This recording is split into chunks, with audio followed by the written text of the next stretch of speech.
my family, hold on, let me do that. My family has been a part of the Roxbury and Washington community for many years. So what I thought I would do to begin this evening is just tell a little bit about my book for those who aren't familiar. And then I'm going to do just a very short reading, and then I have a PowerPoint slide presentation with lots of beautiful images. Some of them are in the book and some of them are not. And here they'll all be in color. And I hope you'll enjoy. So Eva and Eve tells the story of how my mother's Jewish family escaped from Nazi-occupied Vienna in 1940. And this was happening at a time not so different from our present era, where there was a lot of anti-immigrant fervor. In fact, there were very strict immigration laws that had passed in 1924 that restricted immigrants. So this is what led to a big problem for Jews who were trying to leave Europe, that they just could not get American visas. Amazingly, my mother's family was able to get visas and they were able to come to New York and begin their lives as Americans. So I think my story is also an immigration story that I think is relevant for our current time. I'm going to read just a very short piece from the beginning of the book. And this is, I guess, the inciting incident of the book, which is that shortly after my mother passed away, my sister-in-law and I were in my mother's room. I was going through her drawer and I made a discovery that really began all of my research and inquiry. In the back of the drawer where my mother kept her perfume-scented silk slips and nightgowns, I found a small book bound in coffee-colored linen. Pasted in the center was a lithograph of two kittens with red and pink ribboned collars. The word Poesie was stamped on the linen in faded gold ink. Inside were handwritten notes, all in German, addressed to Eva, or sometimes Evie, with dates from November 28, 1938 to March 24, 1940, the day before my mother and her parents left Vienna for the United States. My father came into the room and I held out the book. "Have you ever seen this? Do you know what it is?" He said he'd never seen it before, not once during all the decades of their marriage. My sister-in-law, Mary, had studied German and was able to decipher some of the old-fashioned script, messages of love and farewell from childhood friends and older relatives, sometimes accompanied by famous verses from the poet Goethe. One page was filled with girlish drawings of hearts and colorful stickers of children in traditional Austrian costume.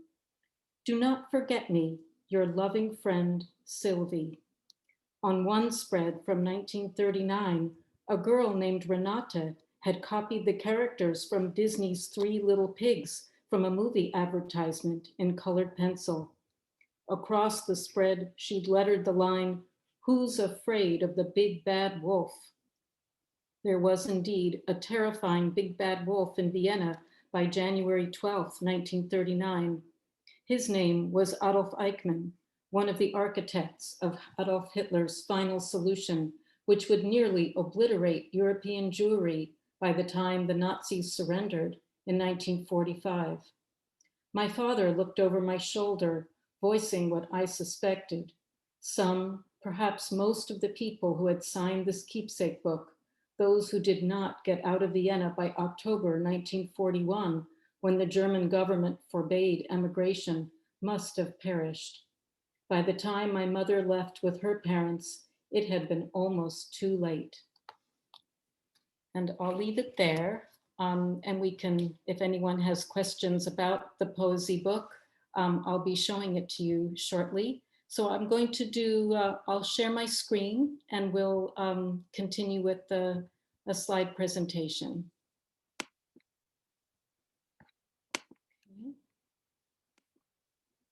Okay, I hope everybody can see. And this is the cover of the book. And the opening spread here, this is the little poesy book that I found in my mother's drawer. What I didn't know at the time was that there are archives full of these books, and lots of little girls had these in Austria and Germany at that time. This would be sort of like an autograph book that you would show to your friends, and everybody would sign everyone else's book. So what happened is that this was often the only personal object, or one of the very few personal possessions that a child would be able to bring with them when they left. And so now many of them are in archives and museums, and I saw very many of them while I was doing my research. And this is my grandfather worked at a factory that was located in the building where they lived in Vienna. And at the top of this is an invoice that I found at a pharmaceutical museum in Zagreb in Croatia. And at the top, you can see the building and a factory building behind. I can tell you from having been to the site that the factory is not quite as big as this, and it does not have smokestacks.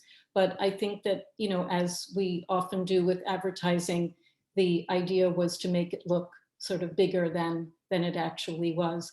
But it is still there to this day, and it is now housing a small film company.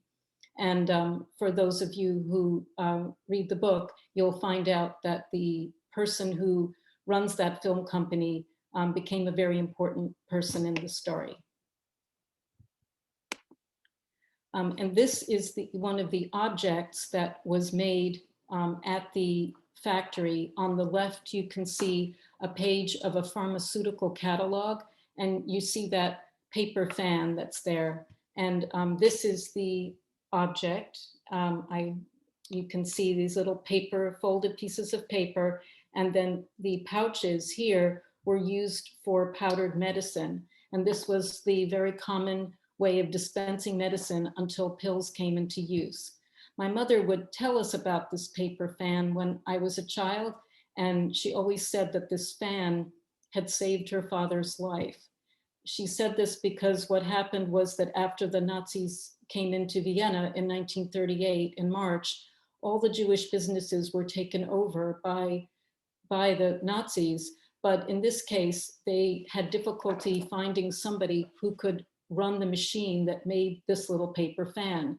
And because metal was being rationed, things like pills that came in little metal boxes, that would have been something difficult to produce in great quantity because of rationing. And so this very humble little paper item, which I find personally very beautiful and elegant, was very important and continued to be made. They kept my grandfather alive running that factory until the family left in 1940. And here is my sort of artistic photograph of this fan. I do find it quite elegant, and I always love this part of the story, that such a humble, simple object turned out to be so important. This is actually a new one. It's being made, I believe, on the same machine in a small factory on the outskirts of Vienna, and I have seen the machine. So I can tell you that it's very old indeed. I wanted to share with you a little bit about what kind of culture Vienna was prior to the arrival of the Nazis. It was a very vibrant place. There was music and theater and art and opera. And one thing that everybody loved doing in the 1920s was going to costume balls. And in our family archive, I found 2 photographs of my grandmother dressed up. On the left, I think maybe she's Flora of the Spring, who knows, but the costume is handmade, and the flowers, I looked at them under a loop and they're real. So on the bottom photo, my grandmother is the 4th from the left, dressed up perhaps as Mozart. And I recognize one of her brothers on the left in the tuxedo. Another thread in the book is about mountain climbing. Of course, in Austria, when you're surrounded by the Alps, everybody loved mountain climbing. And this is a photograph that shows my grandfather, Julius. He's the man perched on the ladder in the lower right part of the photograph, carrying a backpack and his walking stick. Somehow he's always in every photograph, he has his walking stick with him. And on top, that is to the best of my ability, and I have contacted the family to confirm this. I believe that is his best friend, whose name was Jakob Altenberg. Altenberg ran a series of very successful galleries and framing shops in central Vienna. One thing they loved doing together was climbing mountains. In this picture, my grandfather is 53, and there he is scrambling up the side of a cliff. So the date on the photograph is May of 1928. So my grandmother would have been home quite pregnant with my mother, who was born that July. Then the other document that's here is a membership in the Jewish Mountain Climbing Club. And I find this document very poignant. It's dated January 1938. This means that they had renewed their membership for the year 1938. 2 months later, in March, the Nazis invaded, and of course, everything changed overnight. But in January of 1938, they were imagining that they were going to be able to go mountain climbing just the way they always had. My grandmother, I'm not convinced that my grandmother was doing very much mountain climbing at this time. She had 3 children. And here, as you can see, the photograph shows her in a very beautiful silk blouse. So I guess that I'm guessing that this was also kind of a membership group that had dinners and other social events. And there were some very famous members of this mountain climbing club who, many of whom were able to survive the war. Here are a few photographs that show my mother's family as the children grew up. There were 3 children. On the upper left, you see Siegfried. He was known as Fritz in the family, and he was the oldest. And then there's a picture of my mother. Perhaps she's about 2 or 3 in that photograph with an older relative. And then on the far side are the 3 siblings together. On the left is my Uncle Dolphy, my mother's in the middle, and then there's Fritz on the right. And there are many of these photographs. They would obviously dress the children up in their best clothes and take them downtown to the photo studio, and then they would pose. Sometimes there were quite elaborate backdrops. And here's a photograph of my mother, dated January 1938 on the back. And I find this photograph very moving because of that date of January 1938. 2 months later, the Nazis had invaded and a very comfortable life came to a crashing halt. But in this photograph, I think you can see a very comfortable, happy child, very secure, perhaps shot in their living room at a family gathering. Here is the spread that I described from the Poesy album. And you can see that the little girl who did this, Renata, she copied the little figures of the pigs from the Disney film and wrote out the song title in English.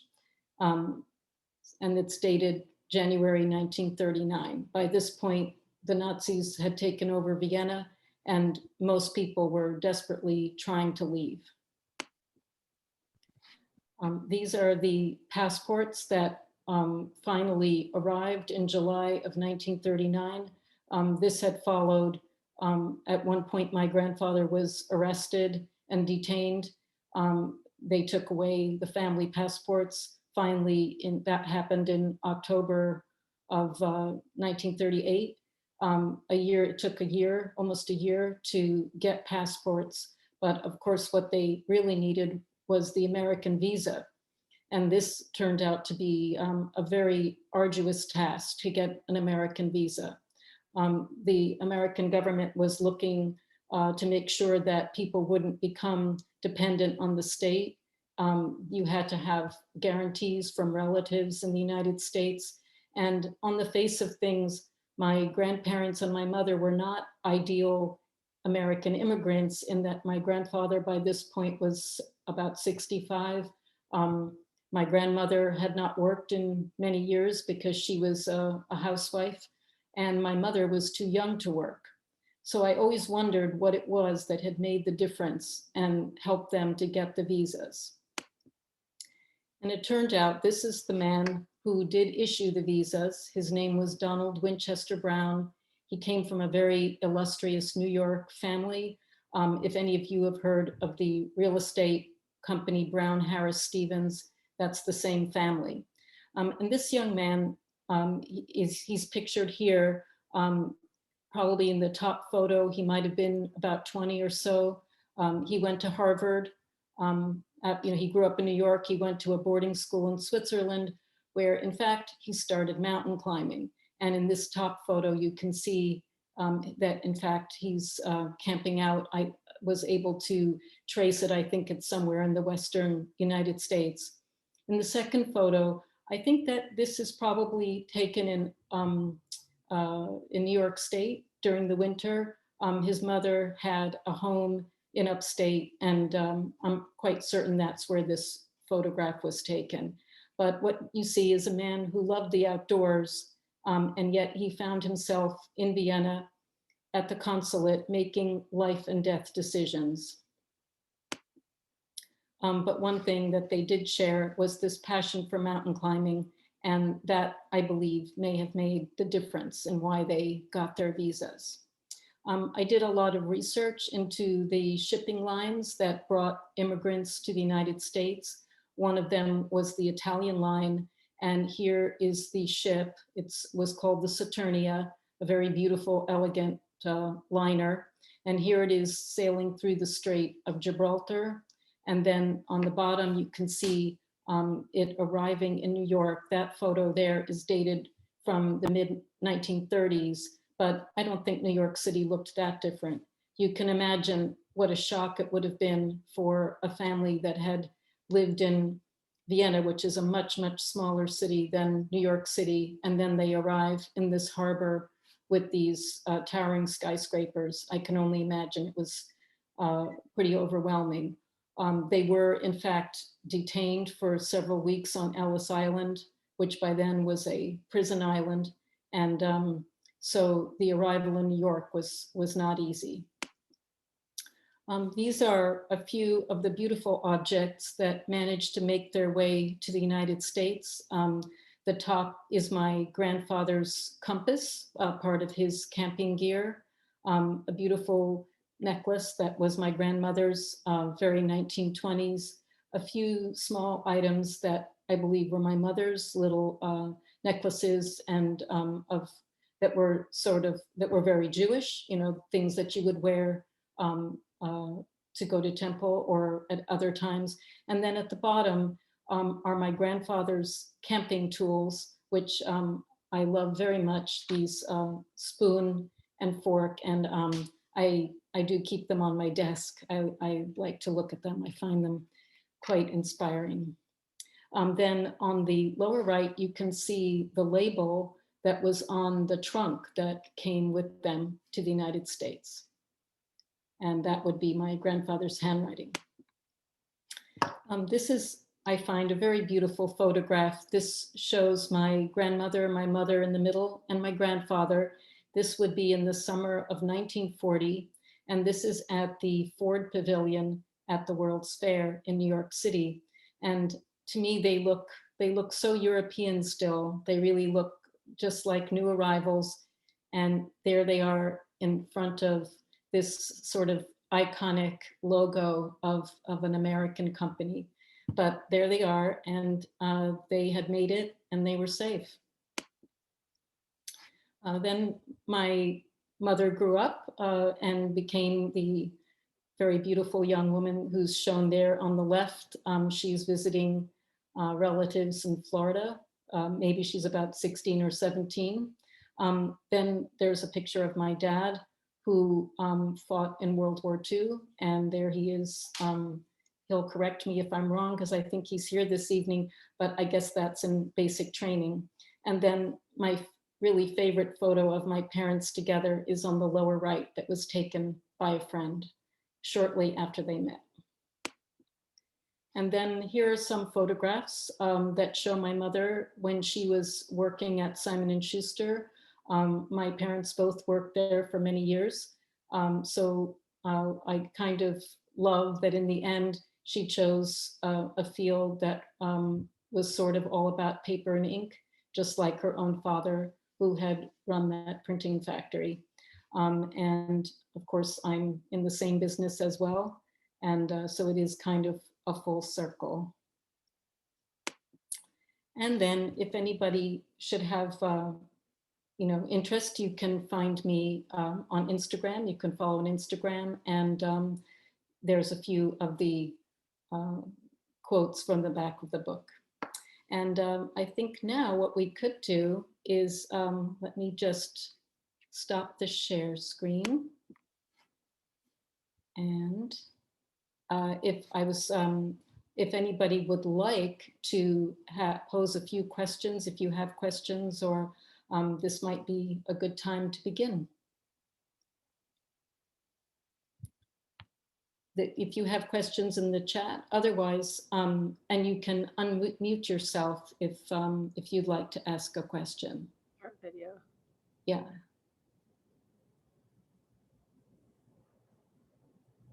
Okay. And the other way to do that would be to put them in the chat, and then Jessica could read them. Either way, however you'd like to do it. I have a comment. Yes. And a question. My comment is that you have your mother's eyes, no doubt. I saw that with the first photo that you shared. It's funny, all the women in my family, we all look very much alike. It's quite uncanny. It's a very strong resemblance. I think those Singer genes are very strong. The last, yeah. And what was your question then? My question was, when they came through Ellis Island, you had said it was now more of a prison entry system. Can you describe that? Yes. So originally, all immigrants passed through Ellis Island, and if any of you have been there, there's a beautiful museum there that you can walk through. But by 1940, it was no longer the entryway for all immigrants. It was really a prison. So it was only the people who were being detained, who might be deported, who were taken to Ellis Island.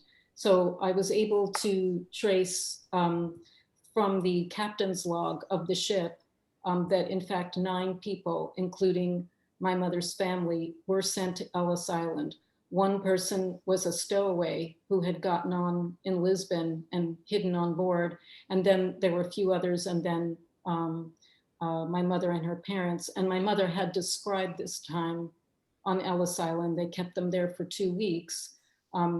As my mother told the story, her father had maybe tried to make a joke with the immigration officer, and something got lost in translation, and they thought that he was senile. Of course he was not. And so they kept them there. And of course it was very terrifying, because by that point, if you got sent back, you would not be able to leave again. My goodness. Yeah. That's right. Thank you. Yes. Yeah. There is a question in the chat box. Mary Ann asks, did your family settle in New York at first? Yes, so they had relatives in Brooklyn. The people who had provided the affidavit were actually in Detroit, so that there was family elsewhere in the United States. But they came to New York and they stayed there. They first moved in with relatives in a small Brooklyn apartment, and then they had to start looking around for a place where they could settle. They ended up on the Upper West Side of Manhattan, which is where my brother and I grew up.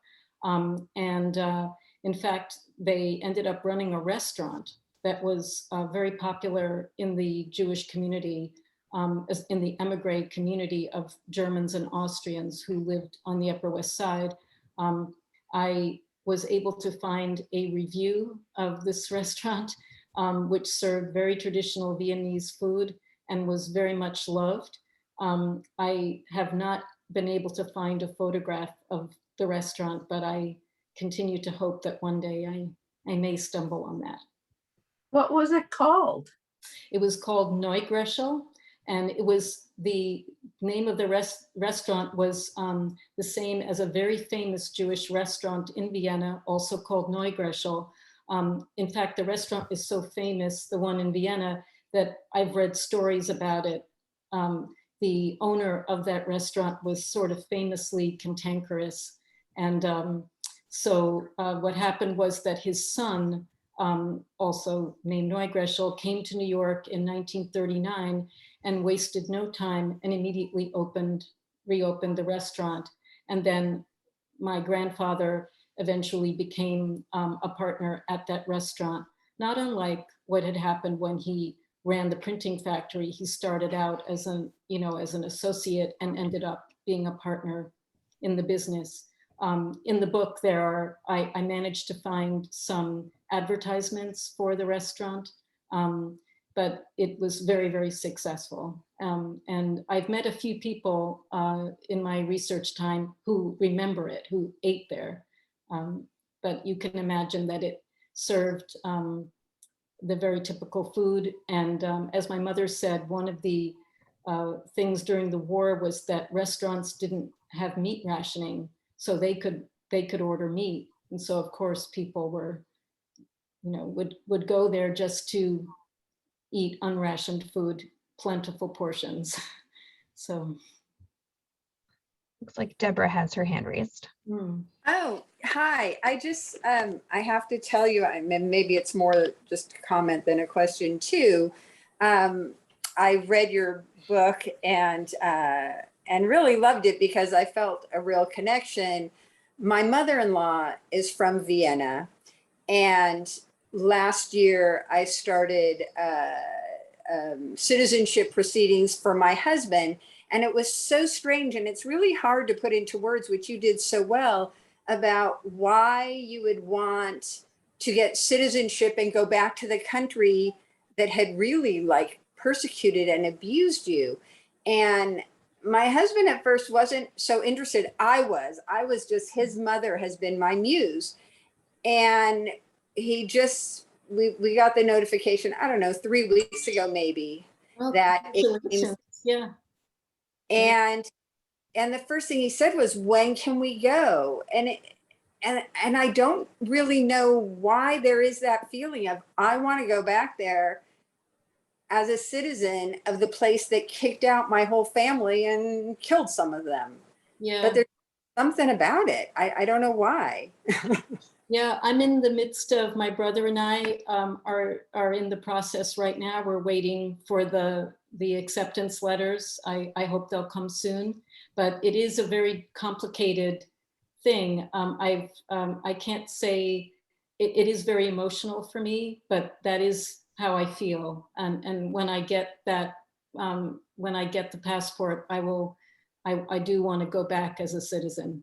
I feel like it's important for people, a kind of restitution and a kind of reclamation of a birthright, so yeah, congratulations to your husband. I'm sure he's been waiting a while. So yeah, my daughter too. Because you had records, but I mean, my mother-in-law was in hiding and then in a concentration, had nothing. So it was, but the sleuthing then got me started on what turned into, or what's turning into, a novel about the situation. But it's really been so enlightening. So I really felt like I connected with you as I read about, sort of the trials and tribulations of what you went through. Yeah, so. Well, thank you. I appreciate it. Yeah. If you have other questions down the line, you can find me if you need help doing any research. Oh, thank you. I may do that. It's been really tough, especially if you don't read German. Yes, indeed. I have the same problem, but you can find people to help you. So, yeah. Thank you. There's a couple questions in the chat here. How did your parents manage to get German passports, and did they ever make it back to Vienna after the war? So the passports, my mother would tell us the story that she kind of, that her father really had to work hard to persuade the Nazis to give him a passport. The irony of him staying on at the factory was that he was useful to them. So on one level, you know, they didn't want him to leave because he was doing the work at the factory. But so I think it was sort of some persuasion that he finally got that passport. The visas, of course, would have been a whole additional ordeal. You had to visit all the different embassies of countries that you might be applying to.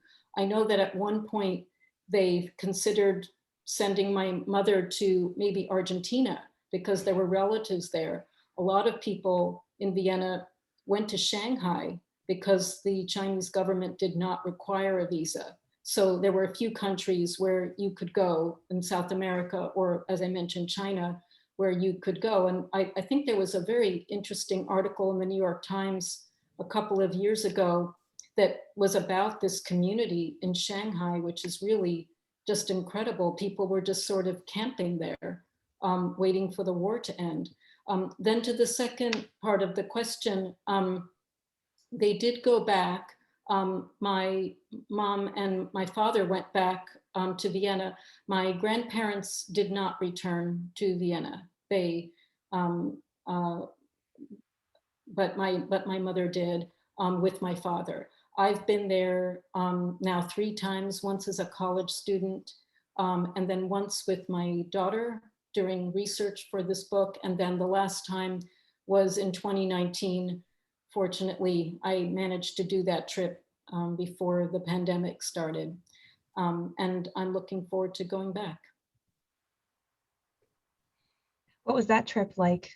Haunting kind of experience? You know, each of those trips had their own flavor. I mean, the difference between the first 2 trips and the last one is that now I know people there. I have research colleagues. It feels a place that I understand a little better. Also, Vienna has changed a lot. It used to be, when I first went there, it had the feeling of a museum, but not in a good way, a bit stuffy, kind of old-fashioned.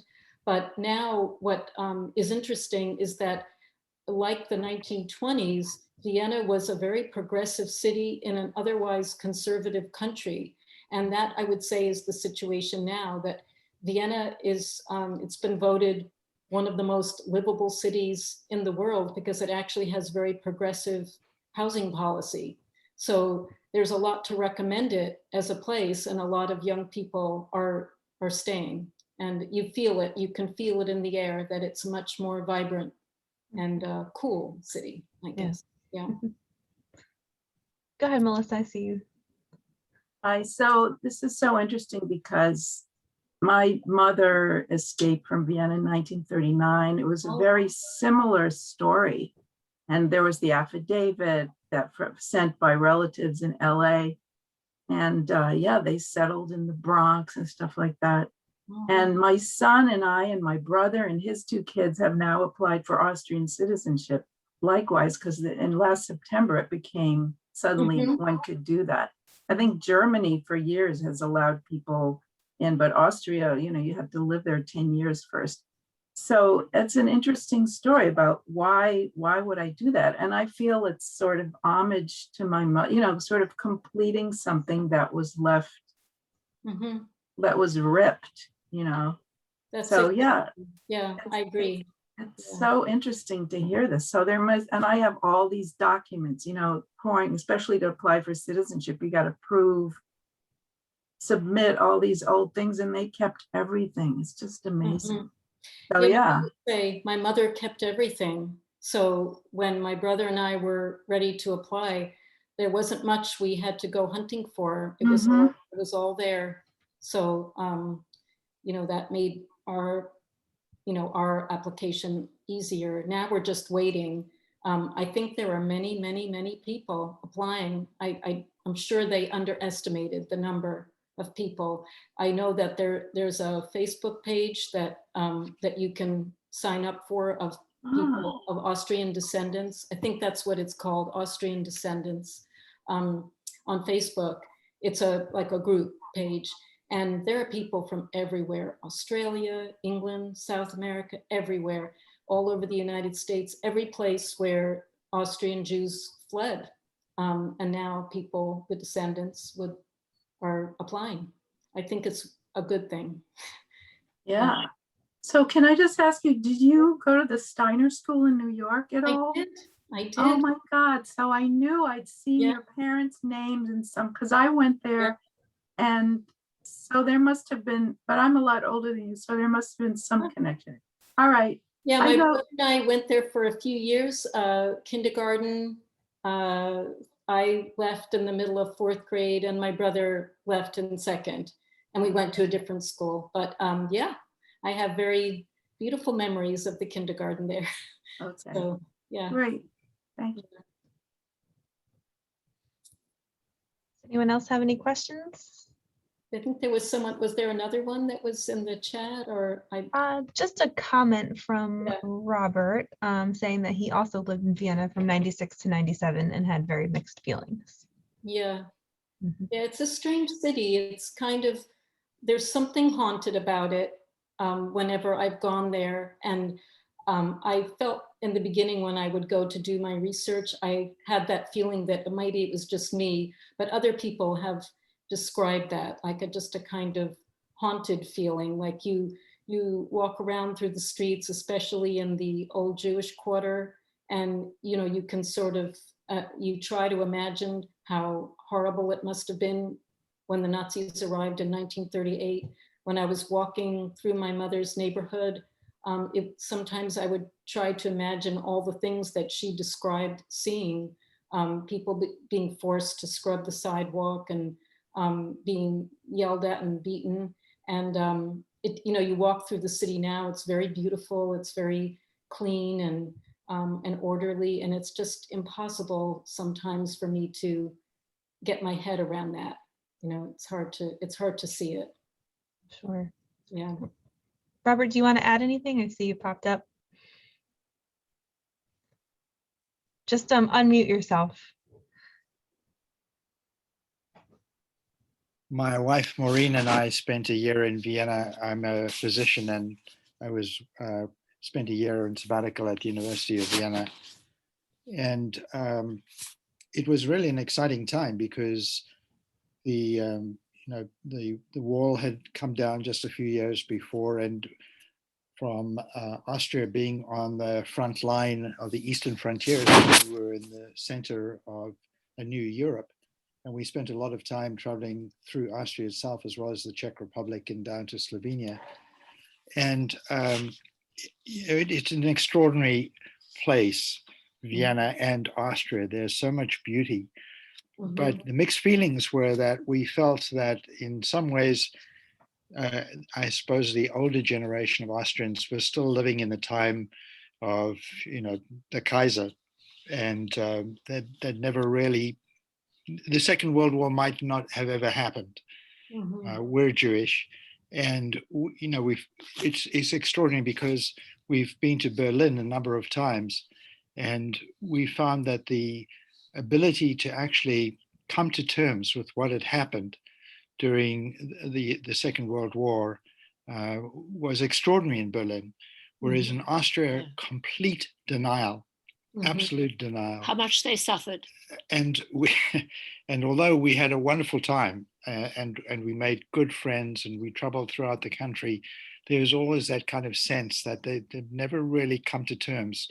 We also picked up on, the difference between the young generation, which is very European and very outgoing and very progressive, and the older generation. And I'm sure 25 years later, things have progressed even more in that regard. But your story really does, touch us very much because our own families left Central and Eastern Europe in the previous century and went to South Africa, which is where we grew up. And we're part of that diaspora, wandering around the world, never knowing where we're going to finally end up. And it's actually extraordinary that so many Americans today, considering what's going on in our country, are wanting to go back to Europe, which has its own problems in this way as well. But thank you so much for sharing your family's history. Yeah, I think it's interesting. The first time that I went to Vienna, I felt, to be honest, I mean, I felt like I was surrounded by the children of the people who had done the terrible things. And they were, I'm kind of small and brunette, and they were very tall and blonde. And I couldn't help but feel that, it was just everywhere. I definitely feel that Vienna has changed a lot. And I do feel that the return, even if the people who are applying for citizenship now aren't going to live there full time, but just to immerse yourself and become part of the culture again, I think that's going to change the country for the better. It's one of the problems, I think, is they kicked out the people who had been so responsible for so much of the culture. So many musicians, artists, writers. I don't know if you know about Stefan Zweig, the author Stefan Zweig. I read a lot of his stories while I was doing research for the book. And, poor Stefan Zweig, he had to flee, and he just couldn't make a go of it. And it was, he ended up in Brazil and took his own life, and really very, very sad. But his stories are just wonderful. If anyone here is looking for they're kind of, I don't know how to describe them, but they're sort of psychologically very complicated and quite dark. Yeah, very Viennese. Very Viennese. And they definitely capture a certain time. I read Chess Story is one that I find particularly vivid. If any people have, they're either novellas or short stories, so you can sort of get a collection and dip in and out of it as you like. Are there any reparations for people who have paid? Well, my mother's family did receive some financial restitution. Was it equivalent to what was lost? It was not. I know that when they finally made financial restitution, you had to sign documents that acknowledge that you'd received this and that you wouldn't go after them for anything more. My mother did get a pension. She had to fight very hard for that. If anyone is interested, I did write a piece for Tablet magazine about that particular battle alongside my quest for citizenship. It's posted on my website if you're interested. But I would say that restitution, in a way, I see this citizenship as the restitution that is required. Yeah. Sarah, did you have a question? Oh, yes. I guess your mother spoke about her experiences a lot in her life, but she never mentioned the poem book. Why do you think that was? Well, I've thought about that a lot. There were some stories my mother was comfortable sharing, and obviously some things that were just too painful. And what I found is that these poesy albums, these keepsake books, many of them were hidden in drawers like my mother's. And this was not uncommon, that many of these books turn up after people have passed, and the children find them. So I can say that what was inside this book was really, her little friends saying goodbye. They knew she was leaving. She knew she was leaving. And of course, they never saw each other again. So you just leaving behind all your childhood. And that is a great suffering to lose that. So I think that's my best understanding. Yeah. That's too I bad. just say, oh, sorry. Yeah, go ahead. I just wanted to say that, when I was growing up, my sister and brother and I, yeah, we knew mom was, had come from Austria and all that. But it didn't really occur to us what an incredibly traumatic experience is. But she was 13 years old, being completely uprooted. And it was just, and now, of course, she's been dead 18 years. And I can think of all these things I want to ask her. But I also wanted to say that my great aunt, so my grandfather's sisters, they had a dry goods store in Vienna, the family. And so, they sold lace and stuff, some of which I have. Oh. But what was remarkable was that they went to the opera, they quoted Goethe, it was like they were definitely middle class, if not lower, working class.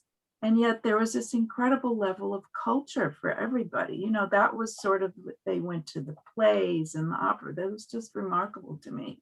Yeah, this is something that really overwhelmed me when I was doing research, exactly this, that it was a culture that was available to everyone. I don't think it was very expensive to go to the opera. Everybody loved it. There was serious, so-called serious opera. There was light opera. There were plays, all kinds of concerts and theater. There was a Yiddish theater. There was sort of more high art theater. It was everywhere. This was Vienna before the war, and it's really a culture that I think was very unique. Maybe a place like Paris might have had a culture like that. But I think what was for me most moving was that the Jewish people who lived in Vienna, of all classes, they really felt that they belonged. This was their city, this was their country. They were very patriotic. My grandfather had fought in the First World War for the emperor. And I don't know if you remember, but that invoice that I showed during the slideshow, those are the imperial seals, that it's sort of like by appointment to His Majesty kind of thing. So there was a lot of loyalty, and so that you can imagine how cruel the betrayal was for the people who suddenly overnight had their lives taken from them. So, at the beginning, you had mentioned that you saw a connection between your mother's story and what's going on in the world today. Can you talk a little bit about that?